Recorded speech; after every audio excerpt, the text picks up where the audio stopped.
Hello and welcome to the Everyday Board Game Podcast. As always, I'm your host, Daniel. And I'm your host, Daniel. And welcome to our podcast. This is a weird bonus episode. It threw me off because of how we're going to do this today. We have a special episode for you all here because we do a 4-week cycle because there's usually 4 weeks in a month. And we always release them on Mondays. There is a 5th Monday in September. Yep. We don't like to leave that little bit of buffer, so it's like, you know what, let's throw some... We've done some special episodes before. Last time we did one of these special type of episodes was our spoiler cast. Yep. And so people got an extra podcast where we talked about our spoiler cast of Ticket to Ride Legacy or Legends of the West. I think it's something like that. Ticket to Ride Legacy Legends of the West, I think is what its full name. Yeah. So this is a different one for you out there. This is weird because this is our special episode, our favorites outside gaming. So we're not giving you our top 8 debate. We're not giving you top 8 board games or something, our top favorite board game inserts or anything like that. We just decided each to take a topic that we don't know what our topics are yet, and rank our top 8 of them. Yeah. And so...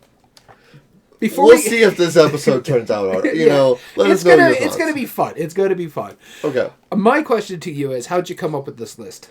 This is the list my wife decided for me. Because I had a lot of different things. But there was one very specific thing that's going to be happening that we decided, okay, you know, this does make sense. And she gave me the reasoning, and I'll go into that in more details. But I was like, maybe I should do this one. And then I decided I was picking the wife's brain, and she was like, well, no, this list makes sense for you. I'm like, all right. And, I have a pretty massive list, but I'm only going to do my top 8. Yeah. I actually had a large list when I tried to whittle it down for 8 on this one. What's interesting for me, how I came up with this topic, I was like, I could talk about a lot of stuff, but I dropped it down to 6 choices. And I was like, let's make a game out of this. Okay. Out of those 6 choices, a lot of the choices, I think 4 out of the 6 choices had multiple choices I could have done within those choices. Sure. And so I'm like, let's make a game out of this. Out of these 6 choices, let's roll a d6. Whatever the number is, that's the topic I'm going to pick. Okay. There was only 2 that were just outright top something or another. I rolled the die, and it came up with one of the 2 that is a third of a chance to get one of these 2 topics. And so I didn't have to roll another die and decide what topic I'm doing on that one.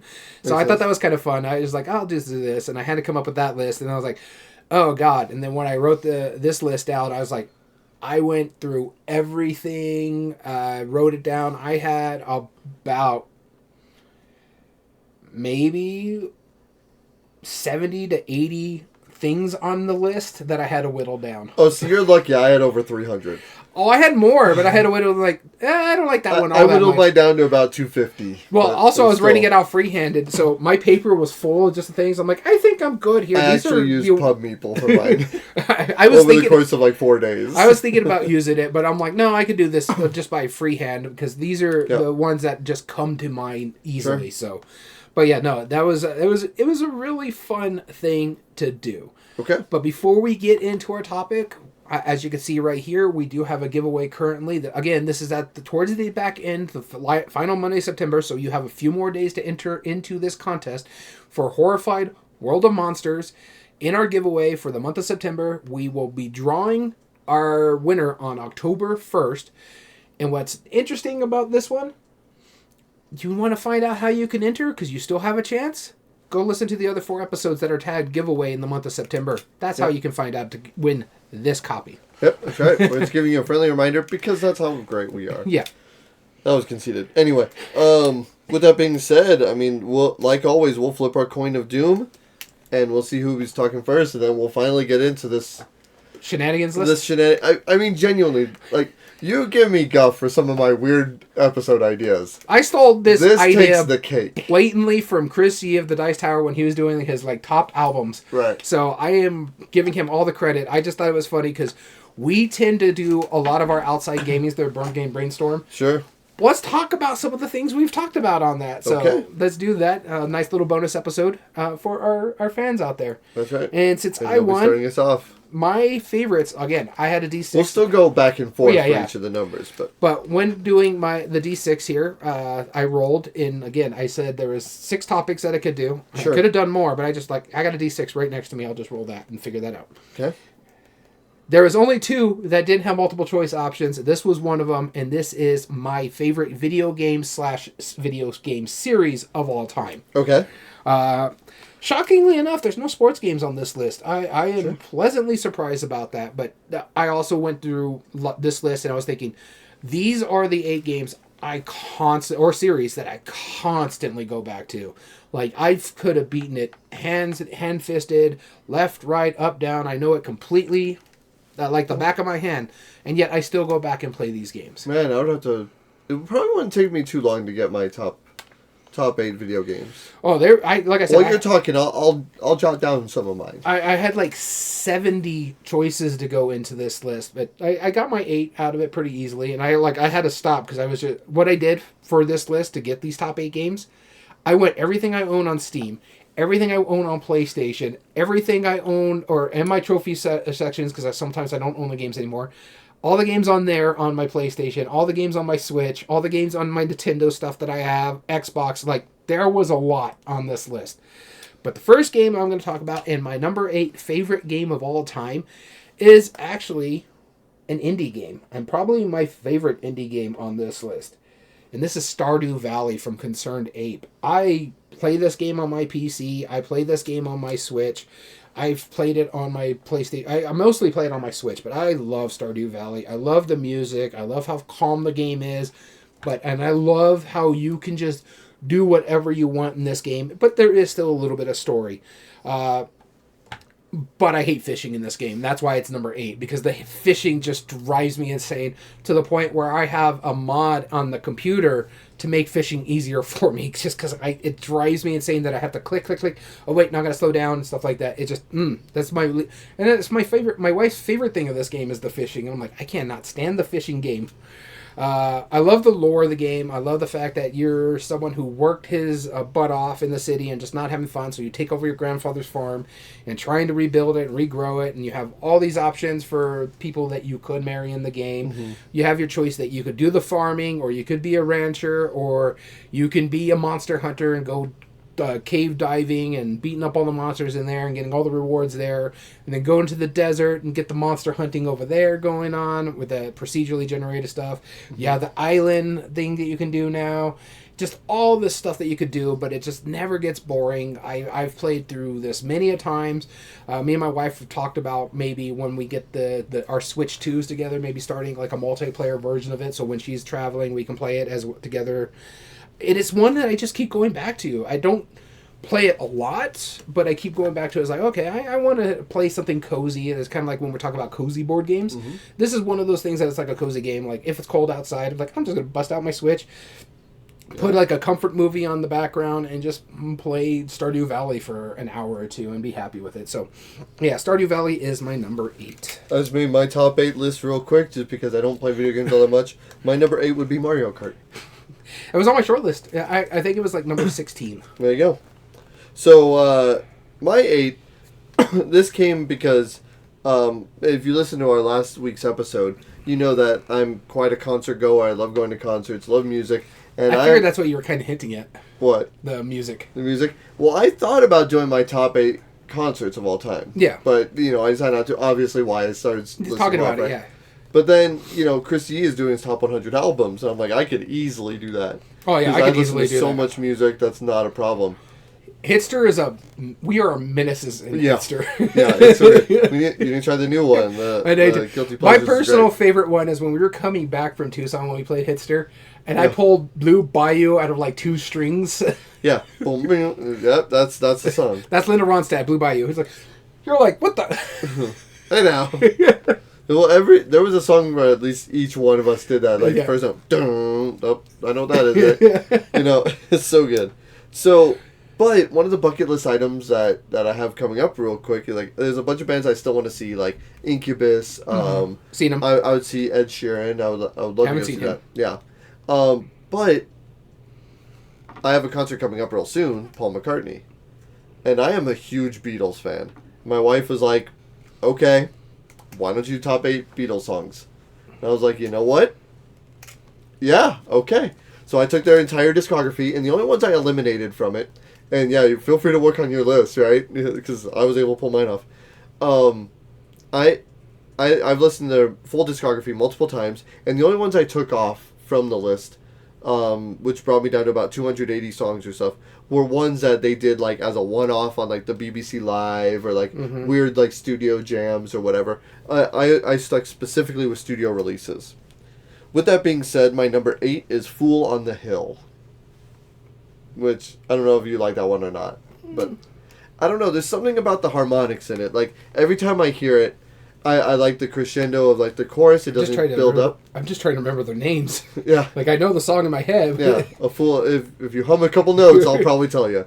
No, and that was one of the funnest part about doing these lists, because I was using PubMeeple to do it. And I was like, okay, I love this song, I love this song. And I knew yours was going to be music of some sort. Yeah, I mean, that's kind of my thing, right? I could have done top 8 instruments for all, like, best sounding music instruments. But, like, yeah, Fool on the Hill, there's something just so charming about that song that I like how they're talking about the story of the Fool on the Hill, this guy who's unaware of stuff, It did not make my list, but Nowhere Man is another level of like that same idea, right?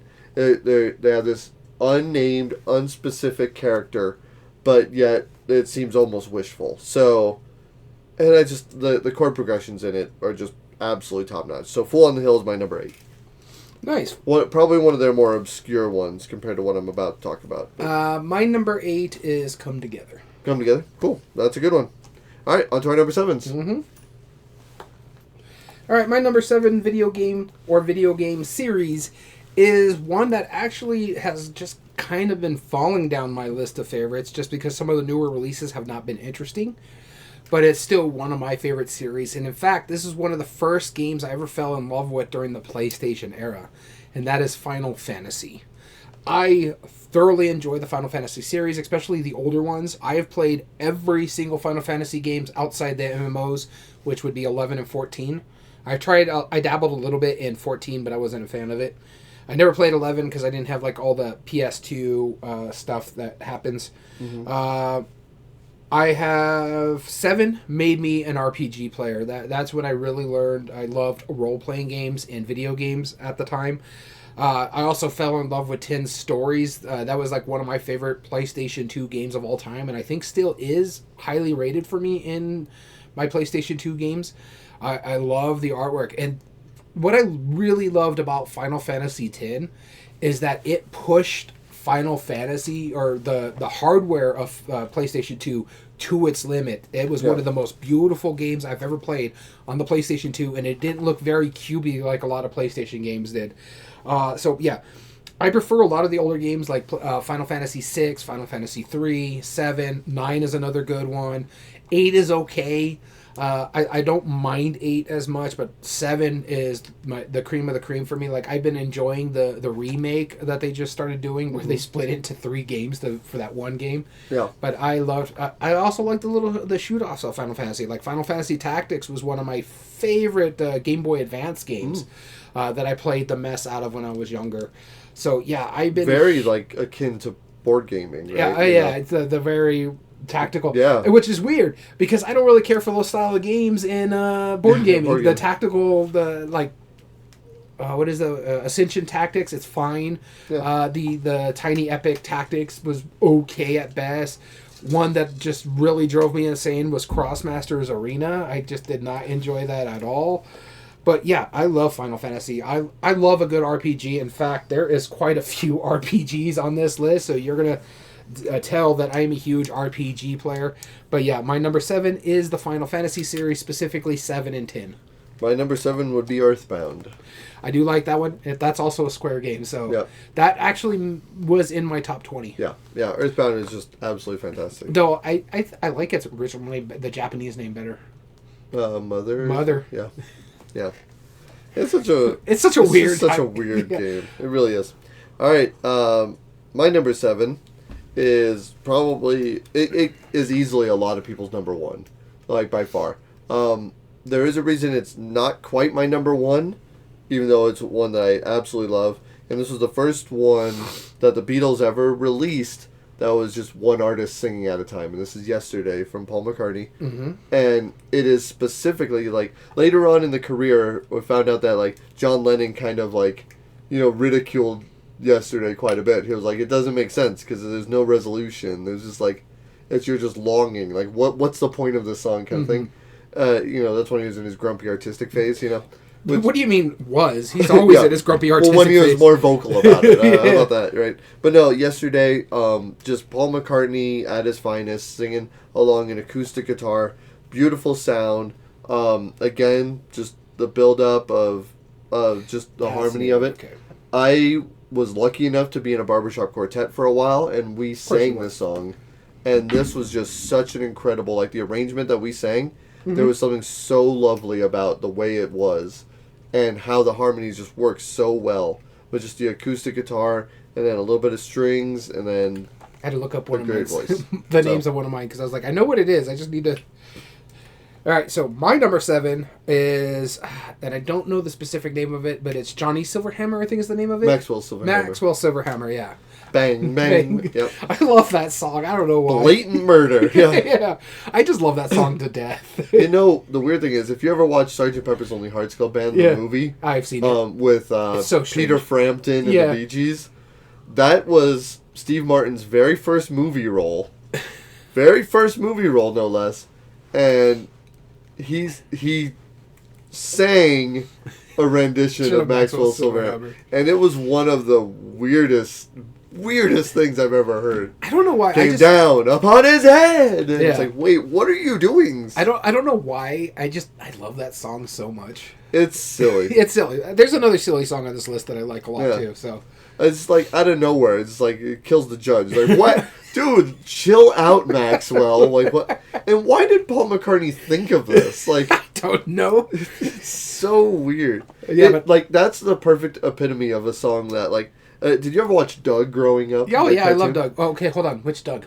Doug, the original. The original Nickelodeon Doug? Nickelodeon Yeah, that's the best Doug. Where they had the beats, and then had an interview with, like Doug has one of the beats. It's like, well, I just write a song about whatever I want. It's like, I just pick up an item like this, plunger, oh, and I just can't help but think about that with songs like Maxwell Silverhammer. Yeah. It's like, Paul McCartney was just like, there's a hammer. Dude, it was the 60s.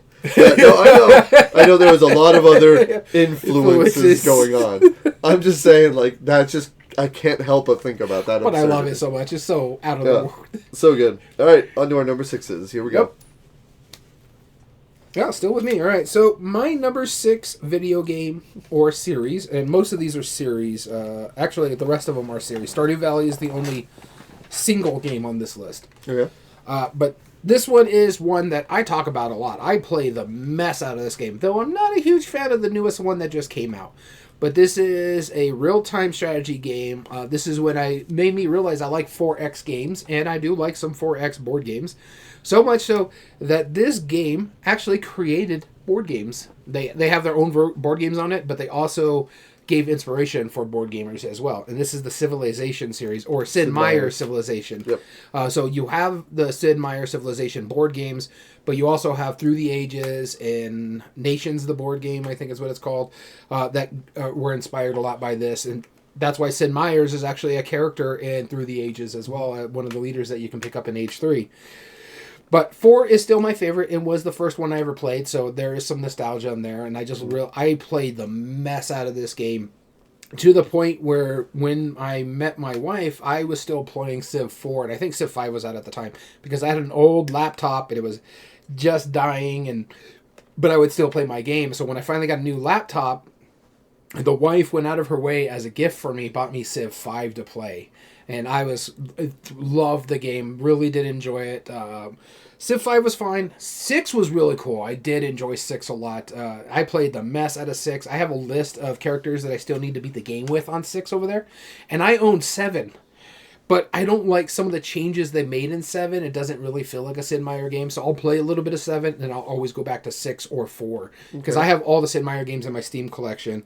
That's another one where I prefer the older games, but I like some of the spin-offs too, like Sid Meier's Beyond Earth, Civilization Beyond Earth. That was kind of cool, where the whole point of Sid Meier's Civilization, one of the win game goals is to basically go to another planet, Proxima Centauri or whatever it's called.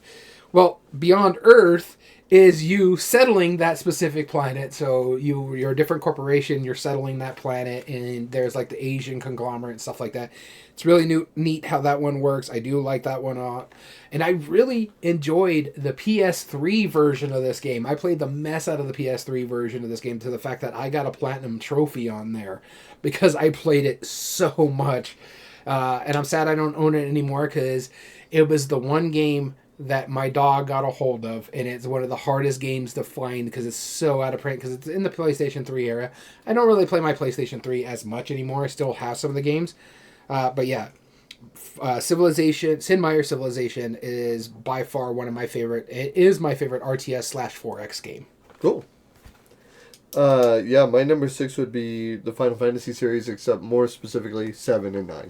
Okay. Those are really the only two that well, you were almost along with me. I was 7 and 10. Those are my preferable ones. I did like 9 a lot. Yeah.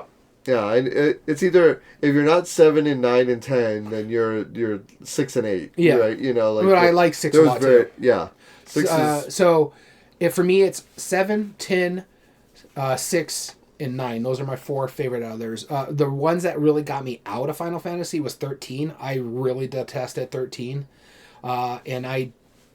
The 15 was fine. I played 16. It really pushed the limits of my system. It overheated my PlayStation 4 several times because that was their version of Game of Thrones. Oh, okay. It was a darker set. It was interesting. Some of the CG, not the CGI, but the video capturing and stuff like that was going on was really you just hear and I have a PS4 Pro. And the fan was going insane every time they did those cutscenes. It was just unbelievable. And the fans go wild. It was like, oh god, it's so hot in here. Right. My number 6 is almost like, it's almost a solo song from George Harrison. It's one that he released during the Beatles, and it's about the Beatles breaking up. Mm-hmm. And it's an absolutely beautiful song called "While My Guitar Gently Weeps." And that is actually a decent one. I adore this song. It's one I don't think about a lot. Yeah, and it's weird, right? Because it's not. It's almost like not canon, right? Mm-hmm. This would have, if the Beatles had broken up 2 years earlier, this would have been a George Harrison solo. Yeah. And I thought about bringing out some of like the solo songs. Like Imagine didn't make the cut because it was a John Lennon solo song, you know. And there's a few others that are from like George Harrison that I really enjoyed as well, you know. But this is one of those few exceptions because I thought this was a solo song until I found out it was like, no, it's titled under the Beatles. It's just really only George Harrison's thing, right? Mm-hmm. But While My Guitar Gently Weeps is just such a captivating song where he's just saying, like, look, like, you guys are bickering, you're having trouble, you're having all this problem, and all I'm doing here is just sitting here strumming my guitar, and I'm just buying for time. Like, not sure why I'm here, not sure, like, what we're doing, but, you know, and it makes me sad because of it. And it's a beautiful song. And after George Harrison passed away, there was the Rock and Roll Hall of Fame tribute to him, and Prince did the guitar solo for that, and that is one of the most amazing guitar solos. Like, everybody else who performed for it did a beautiful job of playing along with it. A lot of well-known people from the Traveling Wilburys and like his co-stars there, did just this great rendition of the song. But when Prince came out and did the guitar solo, he stole the show, and it was insane how neat that was. So While My Guitar Gently Weeps, my number 6 best Beatles song. All right, my number 6 is the one I had to look up the name because I couldn't remember exactly what it is. It's Here Comes the Sun. Here Comes the Sun. I just knew it as The Sun, and I was like, what is the rest of it? You know my name, look up the number? No, but it's Here Comes the Sun. I do like that one a lot. Yeah. Still me. All right. Still you. Number 5. Number 5 is one of my favorite series, and I can't wait for the next one that they kind of teased. Though it's mainline, I've played a little bit of the offshoots, but not so much. But we just talked about it earlier. Your number 6 game of all time is Final Fantasy. My number 7 of all time is Final Fantasy. This is kind of a spin-off of Final Fantasy. It brings Disney and Final Fantasy together. This is Kingdom Hearts. Again, Disney, I like a lot. Final Fantasy, I enjoy a lot. Yep. This had that tongue-in-cheek humor that I really do enjoy. I love the fact that Donald Duck is an angry wizard. It's kind of funny. I love the story on this one. I mean, again, it's the main 3 games. There's like 8 games in the Kingdom Hearts. I've played some of the other ones, but I never had like a PS Vita or PlayStation Go, I think is the other one. So I have the set where I can play them all, and I kind of dabbled in them, but I just stick to 1, 2, and 3. And I really do enjoy those ones a lot. The art style's fun. The different worlds that you can go to and how your character changed, though. I still get annoyed with Under the Sea, that the aerial, the trying to get the floating around during the battles and stuff like that.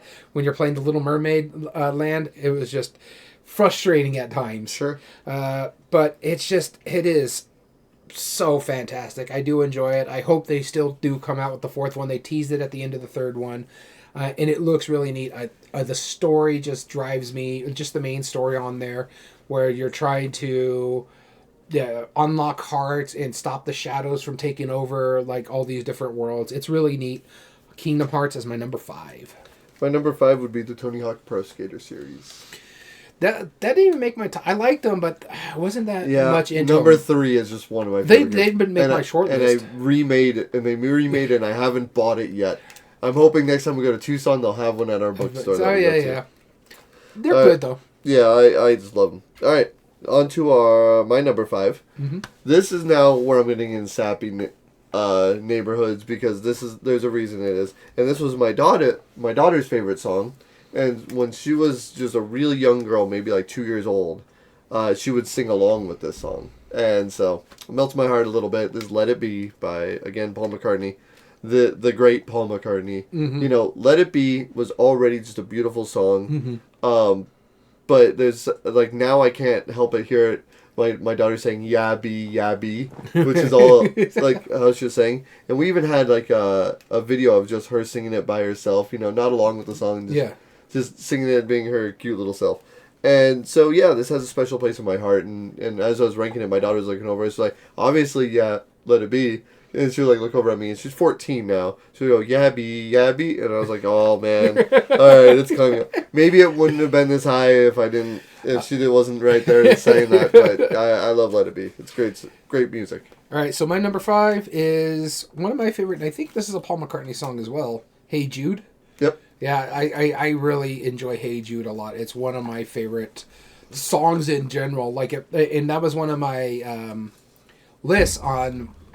Music was one of mine on there, and this is one that had like a multiple one here, and so it's like one of the picks was like my favorite songs of all time, and I think "Hey Jude" would have been like number 8 or something like that, or maybe a little bit lower than, or not lower, but higher back, just missed out on the top 8. But I do love "Hey Jude" a lot. Yeah, written for John Lennon's son, Julian. Yeah.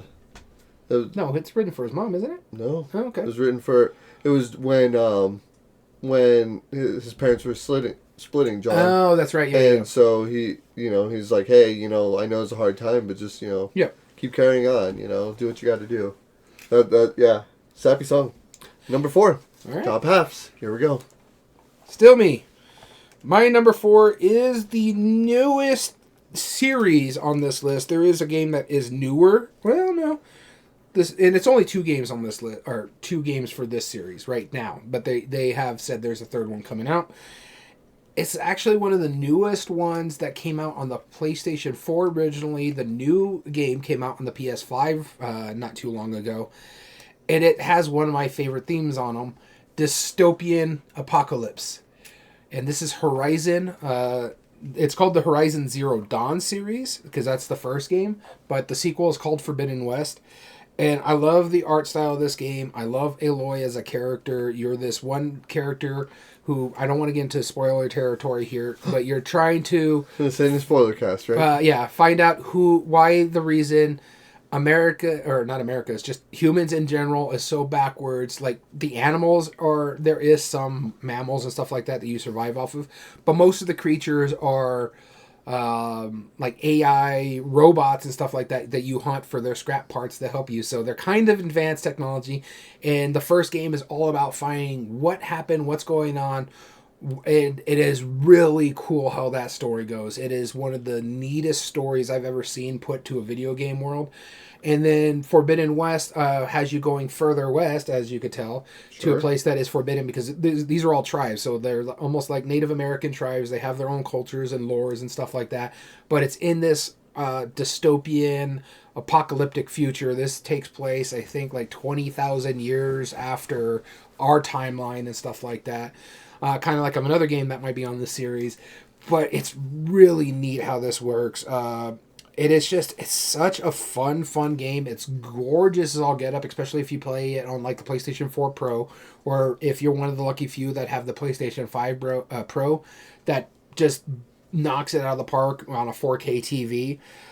It is such a fantastic sci-fi dystopian with some really neat stuff. Like, you're using like bow and arrows and spears and javelins, but they blow up like like bombs and stuff like that. It's really, really neat.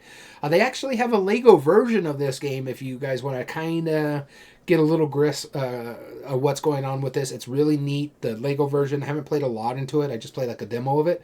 But yeah, the actual series itself, the Horizon series or the Zero Dawn series, I enjoy enough. So much so that I was looking at the board game version of this and was like, yeah, no, I'd rather play the video game.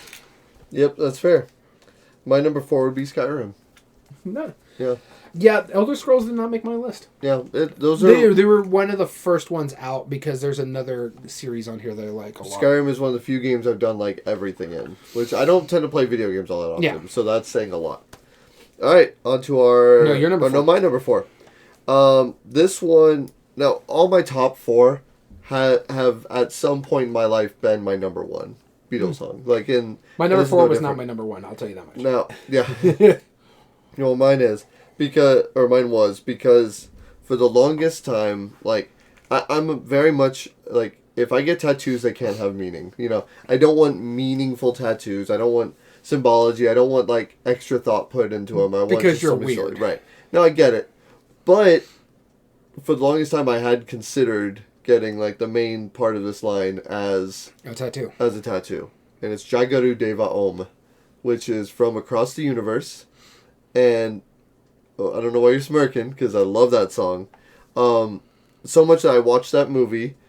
It's okay.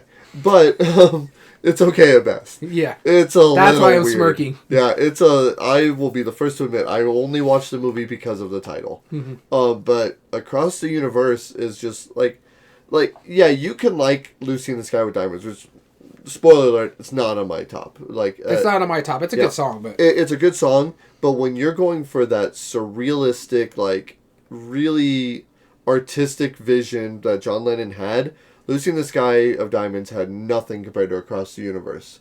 I mean, and they wrote that song after going to India and learning about, like, not just how to play Indian music, but learned about Hindu spiritualism and understanding it's like, no, you're part of, like, an interconnected thing, like, part of this universe.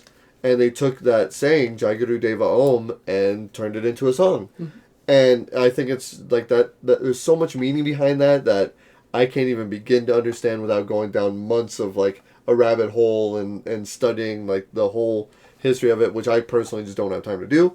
But I adore the song. And this, for the longest time, this was my favorite song from the Beatles. My number 4 is not that deep. Mine's Octopus Garden. Well, I mean, spiritualistic symbology, or at least surrealistic symbology. Yeah. That Octopus's Garden is, it's a song. It's a song. It's a song. So I was like, mine's not that deep. Right? I just like the beat and the way it sounds. So. Yeah, which I admit I don't have any Ringo on here either. Hey, I got a Ringo. There you go. Yeah, you got a Ringo. I mean, I really think Yellow Submarine should have been on my list because that's where... That's the one I don't like. The reason I like it, I mainly like it for the movie, because that's when me and my wife had our first kiss. So, I don't like the movie. Super sappy. Here we go. All right. Oh, I'm starting for once. All right. Number 3, huh? There is only one bad thing about this song. Like, this is an incredible song. It's Golden Slumbers. Jeez, you're going deep cuts over I'm there. going deep. This is a deep cut. This is one of the few that people are like, Golden, what? Yeah, no, and this, I love how Paul McCartney just, like, gets into it, starts belting. Like, and that, in choir, that's what you would call it when you hit that note, and you hit it so hard, you're belting. And when he says, like, smiles awake you when you rise, when he's practically screaming, he has that grunt, smiles awake, you know, and he's, like, getting so soulful. I freaking love it. And it's just, like, right at the end of that whole medley that they do on the Abbey Road album, where it builds up into it, and then just Golden Slumbers hits you like a bag of bricks. It's so good, and it's peaceful, and it has dynamics, and it's such a build-up. So, want to hear the only bad thing about this song? It's too short. It's like a minute and a half. Yeah, it's not a long song. It's like not quite a song. That's no, it's like 2 minutes, actually. That's why I was sitting there, I was like, wow, you're really going deep cuts. Yeah, that's the only reason that's not number 1. If he finished the song and just made another verse and just added to it, like before cutting to carry that weight instead. No, you should have finished the song, Paul. That is such an amazing thing to do, and I'm just sad that it's only that small or that short of a song. All right, so my number 3 is a very famous song of theirs, "Yesterday." I really do. Great movie, by the way. Like, I haven't watched it yet, but yeah. Oh, it's the best Beatles themed movie. Yeah, that's what I heard. But I did enjoy. That's one of my favorite songs of all time. There's only 2 that really beat it, but my number 2 and this one go back and forth every now and then. I just love the beat. Number 2, not the beat, but just the sound. Yeah.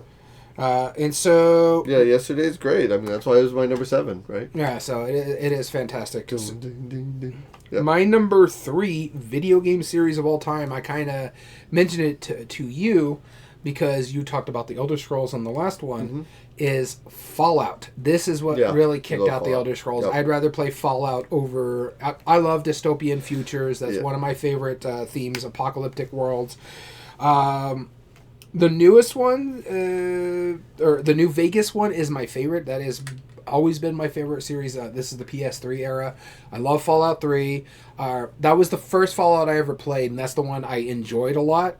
Then I went back and played 1 and 2 on the computer because I have it on my Steam account. And I enjoyed the 1 and 2, and I think they're really cool. They're more RPG-style games. You're dealing with like roles in the algorithm and stuff like that rather than doing action RPG style games like you do in Fallout 3, New Vegas. Whenever Bethesda took over, it became more of an action RPG style game, which I really do enjoy. New Vegas is my favorite, which also technically is not Bethesda. It was like Black Isle under the Bethesda license, if I remember correctly. It has one of my favorite themes on it. The world has ended because an apocalyptic nuclear warfare. It gives you zombies without giving you zombies. I love the TV show that it's based off of, or that's based off this series.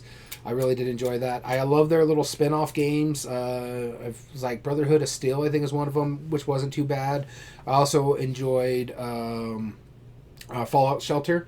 The board game based off of it is pretty cool, too. Great game. I like the Fallout board game as well, especially when you tie in the co-op version of it. Yeah. I love the fact that they're super mutants. I never really got into the MMO version of it. I think it's Fallout 76 is what it's called. Again, we're talking about how the world ended a couple hundred years when I was talking about Horizon, where it's like 20,000 years after the fall of man and stuff like that. This one is like 200 years after the nuclear war, depending on which one you're doing. It's like 200 to nearly 300 years. I've played every DLC from 3 on. I've played every DLC from New Vegas and stuff like that. I just love the New Vegas lore because in 3 and 4, 1, you're the vault dweller, or you're coming out of a vault, and that's what's going on. That's the story. Is you're coming out of the vault and you're going into this world. In Fallout New Vegas, you've already been living in the world, and then someone shoots you, and you survive, and you get taken out of the grave and stuff like that. And you already know what you can expect in the world, but Death Claws are some like my favorite creatures to fight against in Fallout lore. The Cazadors in New Vegas are more terrifying to me than the freaking the Death Claws are. And Death Claws are like some of the strongest. Like, I'd rather fight a super mutant and Death Claw than a nest of Cazadors. That is insane. So if you're a Fallout person, you know what I'm talking about here. But yeah, I love Fallout. I love the lore. In fact, I'm so excited because when you hear this, I had just come back from seeing the Fallout haunted house at Halloween Horror Nights. So that's pretty neat for me. That's exciting. All right, number 2. My number 3 video game series would have been the Animal Crossing series. They did not make my short list at all. Yeah. I mean, they were on my list, but they were like in the 50s. I mean, I like them, but I've only really dug into like the I one on have Switch. bought consoles because of that game. Well, because that's the only reason I bought some consoles. the only reason it climbed higher for me, because I played the ones on the 3DSs and stuff like that, is because of lockdowns. Me and my wife played the mess out of the new one on the Switch. Or New Horizons? New Horizons, I think is what it was. Yeah. I mean, I kept a lot of people saying. Yeah, it came time. out at the right time. Yeah, oh man. Yeah, they couldn't have asked for better. All right, number 2s. Here we go. Back to me. Mm-hmm. Number 2 is one of the more recent games that are out here that I really found. I just recently discovered these probably about 3 or 4 years ago, maybe. It was around when one of our mutual friends was still around. He was playing the series, and we talked about it a little bit before his passing. And this is because it's kind of an anime meets a video game meets JRPG style games, which I love a lot. And this is the Persona series. My first game is Persona 5. I really enjoyed that story so much. I went back and played the rest of the series that I could play. I played Persona 3, and I played Persona 4 Golden. And then I played for Persona 5, of course, and then Persona 5 Royal, which is the more recent release, which is like an upgraded version of Persona 5 with some extra stuff. And I enjoy the mess out of it. The story is just amazing, especially in 5. And Golden has a really good story, too. But the way Persona presents its story about changing people's darkness in their heart and stuff like that, and showing that case of it is like, okay, that's really cool. Now, there is some sus creatures in this game. It's a Japanese rated M for mature game for a reason. There are some undressed ladies, let's say, and then there are some creatures based on an anatomy of a certain type of individual out there. If you know, you know. It also deals a lot with gods throughout the lore, including Christianity and some fallen angels as well. So if you're a religious person, you ain't gonna play these games. But I love everything about it. I love the way they integrate the JRPG in this, because if you want to use your special abilities, if you're using them for their physical attacks, they're taking damage from you. So you're taking a health hit while you're doing health damage to the creatures. I like that aspect of it. I love the fact that you have your SP that has some really cool, and they have like some neat like magics in there. So you have your basics, you have your fire, your earth, your wind, and stuff like that. But then you have nuclear, and you have psychic, and of course you got dark and what is it? Dark and angelic or something like that. It's like a heaven and hell kind of thing. Mm-hmm. But then you have Almighty, which is just like the massive one, which is really cool. The art style is fantastic. The story is great. I like Persona 4 Golden's story. I like Persona 5's story. Royal wasn't necessary, but I don't really hate it either. I've actually platinumed Royal because it's so much fun. I play it multiple times. Don't matter. I don't need to play it anymore, because I have it platinum. So if I'm like a trophy hunter or something like that, I wouldn't have played it anymore. I still have gone back and played that game through to the end and do different things here and there. But, man, I love the mess. It's funny. I just recently played through it again, and my wife's like, "You're playing Persona again? Haven't you platinum it?" And I'm like, "Yeah, I just love this game. I love the story it's telling." And sometimes I just want to go back and kill things with the almighty Santanael and stuff like that. So, yeah, Persona series. And not to mention, it has some of the best video game music ever. I mean, I don't really download a lot of video game music unless it's like Fallout, who uses real world music. I have downloaded the Persona series music because it's just so good. I'll have to show you some of the songs. Yeah, I'd like to hear it. Speaking of good music in a video game, my number 2 is Dance Dance Revolution. I'm surprised that's not your number 1. I mean, that got you a girlfriend that turned into your wife. That got me a wife. Yeah, not just a girlfriend.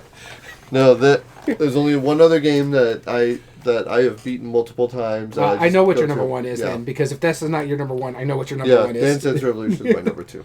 Yeah, just because now I'm too fat and old to be playing it. That's really the reason. I'll still play with my fingers, but like, I don't know. Alright, my number 2 Beatles song of all time. You mentioned it earlier. Another George Harrison. This is Here Comes the Sun. Oh, yeah. And this, the only reason it's not number 1 is just because I have such a deep core memory with my number 1. Mm-hmm. But this song, it has an extra special place in my heart because me and my wife walked down the aisle to this song, you know? We got married to this. So, as you can tell, she was never a Beatles fan prior to me. I mean, I don't know if you could tell that, but like, she wasn't really. And our very first anniversary, that when we dated, we drove to and from Florida from New Mexico, which is not close. It's not that bad of a drive. It's like 3 30 days. hours. Yeah, yeah, it was about 3 days. 26 to 30 hours, something like that. Yeah, we went to Orlando, and as we were going, I said one of the things I've been wanting to do, and one of the things that we have to do, is that as we're driving, one of the days we need to listen to the whole Beatles discography. Bless you. Thank you.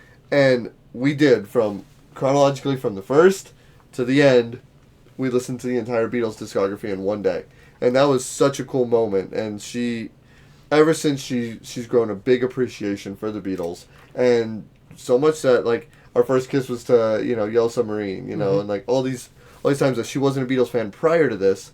But the fact that now she is, that's extra special to me. And Here Comes the Sun is the one that her and I share. So, there you go. My number 2. My number 2, I don't know if I have the name of it right. I'll correct you. I don't know if it's Bluebirds or Blackbirds. Blackbird singing in the dead of night. That one, yeah.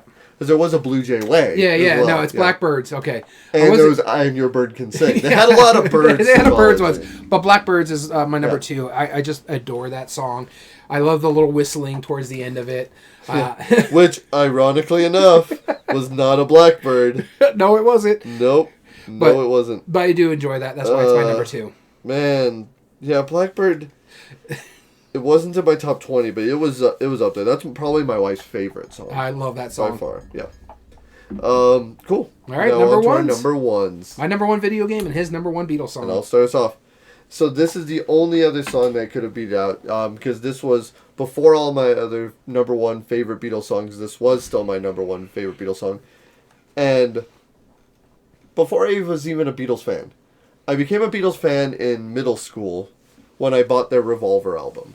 And that is my favorite album from them, by far. I love the cover, the cool drawn art, super wild collage thing. Mm-hmm. Eleanor Rigby, Taxman, Eleanor Rigby, And Your Bird Can Sing, Dr. Robert, just all these bangers of a song in there. But this song, I have more of a memory from when I was in 3rd grade, going over to a friend of mine's house, before we really knew, or I really know who the Beatles were. He had a little toy drum set and a fake plastic guitar, and I would sit there on the drums, and he would play the guitar, and we'd be screaming, help, I need somebody, help. And I never knew that was a Beatles song until, like, later on when I started growing up. I was like, oh, wait, I remember this song from when I was, like, 8 years old, and jamming out to rock into it. Help is just the best. I mean, it's when the Beatles were when they were done with their normal Brit rock, like covering other music, the same old hold me tight, style or whatever, and they finally were like, all right, now it's time, let's start pushing the limits, let's start changing it. Before they got really experimental, right? Oh, yeah. This was the pinnacle of that sound, was Help. I don't mind Help, but it wasn't one of my favorites. And again, like, I get why it's not everybody's favorite, but that core memory, like, that has proven that more than 30 years I've been a Beatles fan because of that song. Oh, yeah, no, I get it. So, It had to be my number one. Yeah, my number one Beatles song you mentioned, I think it was your number 5. And it's just because it's one of those core memories. I remember listening to this with my dad. Yep.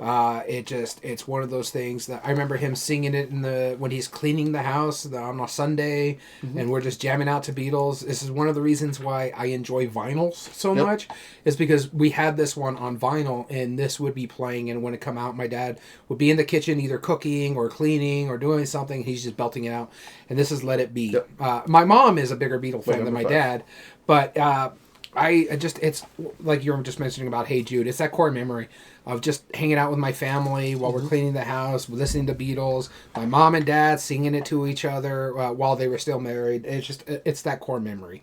And so, my number one Beatles song would be Let It Be. Cool. All right, my number one video game series of all time for my outside gaming here.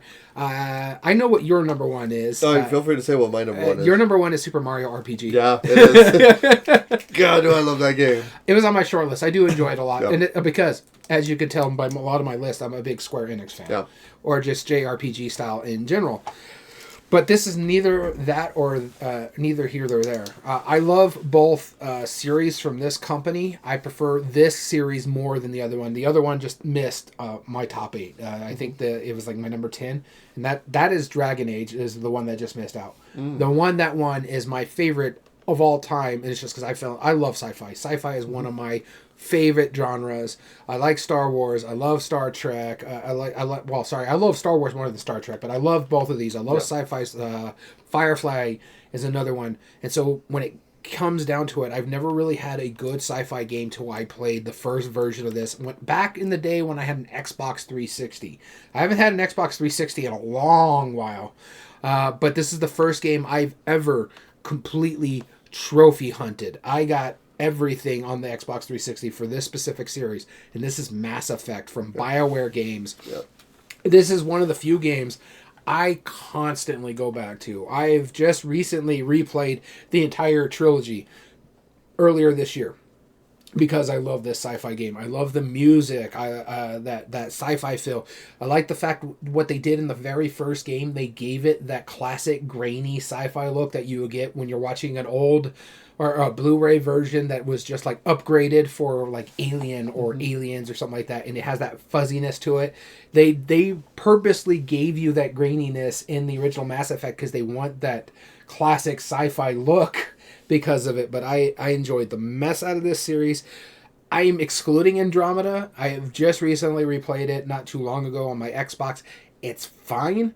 It's not great by any means. It's nowhere near it was the first game I truly ever felt disappointed because that's how much the Mass Effect series drew me in. And what I really loved what they did in the Mass Effect series is the choices you made in game 1 carry over all the way through the end. So if you save the Citadel or the Citadel Council in game 1, the choices you make, the fleet is hurt here when you're in game 3 because you chose to save them over here. I love the third game's ending was kind of anticlimactic to the point where they had to add some stuff to it, which I'm fine, but I love the choices you make. I love the fact that you could play a good guy, a paragon as I call it, or a renegade and just be kind of evil, and you can kind of see some of the other RPGs that they did back in the day, like Star Wars, I forget what it's called, but it's like the Old Republic, Star Wars Old Republic, that's what it's called. And so you can see a lot of Old Republic in this game as well, because the Jedi or Sith aspect of your character there, that it's the Paragon Renegade aspect in Mass Effect. I still just am enamored what they did with this game. I'm sad the original creators of BioWare are no longer with them, because you could tell BioWare is hurting ever since they sold the EA, I believe. The most recent Dragon Age was okay. I don't hate it as much as other people. It was fine. The last Mass Effect, which was Andromeda, was not that good. But Mass Effect 1, 2, and 3, 2 being my favorite out of them because it really was an action RPG. You didn't get to explore as much as you did in the first one. The first one had more space exploration. This one is just more little tighter rails, but the stories are phenomenal. And the fact that all the stories tie into each other one way or another is why this really enamored me and why it's still my number one. None of these games have ever unseated, and I'm a Fallout fan. I love Horizon Zero Dawn. The fact that it's already number 4 on my list, but it still hasn't unseated. It hasn't caught me as much as Mass Effect had. And again, when we were talking about like the Beatles and Let It Be, I have a core memory on here playing this game with my nephews, and they're watching me play this game and they're enjoying it. I remember my dad sitting here and is like, I didn't know video games could do these kind of stories, and he watched me play the first game in its entirety, and he's like, oh, let's go bust out the Mass Effect and you play it, because he wanted to watch the story. He was enthralled. My dad was a huge sci-fi guy, and so that is one of the biggest core memories. And mind you, I was in my 20s when this came out, and sitting in there hanging out with my dad and playing a video game for he can watch the story says something. And so Mass Effect, especially 2, is my all-time favorite game series. Very cool. So, there you go. There's our bonus episode. Yeah. Less contentious than I thought. Yeah, no, well, it's because how are we going to have crossovers? Yeah. But, again, and with the Beatles aspect of it, I go kooky sometimes. Like, I like Octopus Garden and Maxwell's Silver Hammer. Sure. Yeah. No, honestly, you know which one actually ranked higher than most people probably would have? Is Her Majesty. Like that one, it's like 30 seconds. Her Majesty's a pretty nice girl. You know, I love that song, right? Yeah. You know, I'll show you my full list later, but like, I mean, just like in the top. Like, I don't have my full 25. list anymore. I threw the paper away. Yeah, so like, Get Back was number 10. Something was number 9, right? Get Back was my number 10 as well. It was like right outside. I was like, no, I like this one better. Now and Then was my number 18. Nice. Yeah, the new one. Yeah, that just came out. Yeah, I mean, that one's already just so high up there. Hey Jude is 17. For No One, Because, Norwegian Wood. Yeah, I just love them all. So, anyway, hope you've enjoyed today's episode. If you ever want to email us, you can at everydayboardgames2020@gmail.com. And whether that's to enter in contests, again, hint, listen to previous episodes, you can enter in our contest still until October 1st of 2025.